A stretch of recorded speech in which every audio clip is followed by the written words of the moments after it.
Hi, my name is Morgan Knight, and this is my Action Capstone project for EDTL 4160. And this is an overview of my project and what I found out during this experience.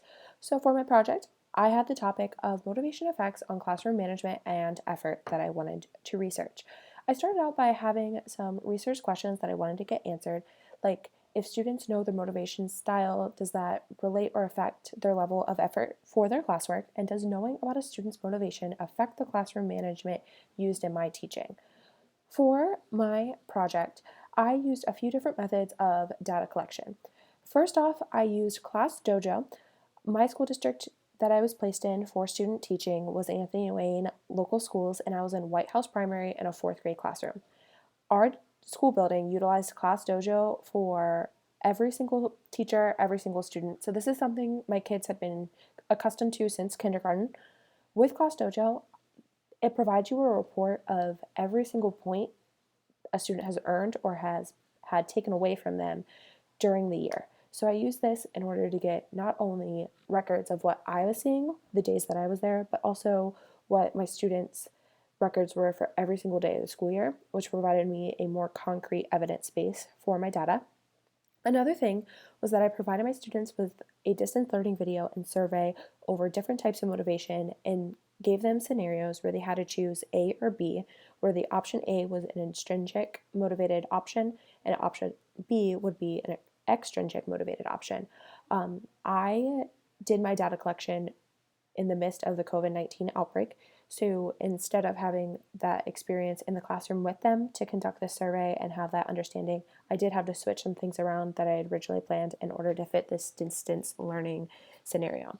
And then lastly, I used their grades from our at-home learning assignments and how they were handling those, if they were turning them in on time, if they were completing them all the way. We use a standard-based system in my school, so our kids have to earn 100% on every single thing they do or it's returned to them.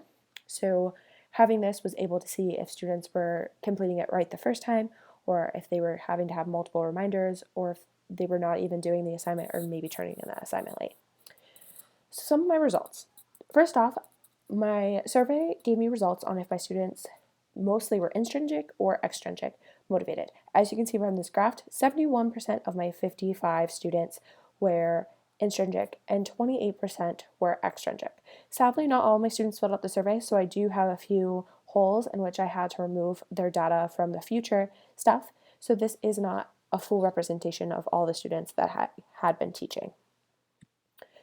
I also compared their missing work from before the survey and after the survey.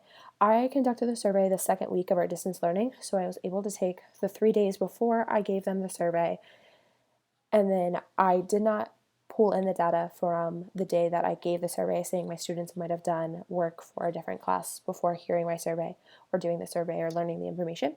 And then I did the 3 days after the survey. As you can see with my graphs, in green are all the ones that are before and blue is all the ones after. And you can see that decrease in assignments, especially drastically in those days 2 and 3. And I've continued to see that trend now. The other graph compared those same values to extrinsic and intrinsic. I did have a majority more intrinsic motivated students, so it's no surprise that there is more blue than there is red, but you can see that there is some comparison there. The next thing that I looked at was comparing those Class Dojo averages to their motivational type. So what I did is I compiled all the data from Class Dojo to figure out what their average Class Dojo points were positive to their motivation style. And as you can see that all my students overall had a 95% positive. My intrinsic students were 97% positive, and my extrinsic students were 89% positive. So they are those students that were for sure doing things in the classroom that might have made them lose a point, including work aspects. Not paying attention, you can lose points for. Not turning in homework, being off task are the 3 most common negative points that my students have. And a lot of my extrinsic students had a lot of points in those areas. So lastly, my implications for teaching. I did see a decrease of missed assignments after this, and I continue to see that decrease now. My students seem to enjoy learning more about themselves. I did give them an option in the results of the survey that they shared with me about what they learned from the experience and if they felt this was beneficial. And a majority of the comments mentioned how they liked learning more about themselves and about the learning process and why things might seem easy or things might seem hard for them to get motivated for. So they did seem to enjoy that. If I were to do this again, I would want to complete them earlier in the school year with more in-depth survey questions. I would want to focus the survey questions on just my subject that I was teaching. In my placement, I'm teaching math and science, and so some of my students are really motivated for one and not the other. So I think in the future, if I'm teaching a subject, and especially if I'm just teaching one, to make those questions in my survey just focused on science-based things or just focused on math-based things so that it's a more concrete in that aspect. And I want to continue to see what questions I have as I discover more about my topic in the future years. Lastly, the limitations that I faced with my survey. Like I said earlier, I was conducting my survey during the COVID-19 outbreak and distance learning time, so I was relying 100% on my students' honesty that they did the assignment and that they completed the survey and gave me proper results.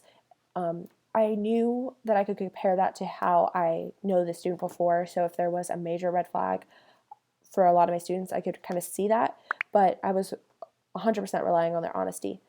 I was also in an uncontrolled environment. I was not able to ensure that my kids were paying attention and answering all the questions on the slides, and if they had, they might be having more support at home than others who might be motivating them to make sure their work is done by the deadline and turn it in.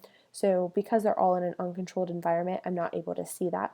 And then I was not able to compare my after results to a normal classroom setting during this time and see if I do see any changes in that after time period. So those are for sure things I would like to look into further and clear up in the future.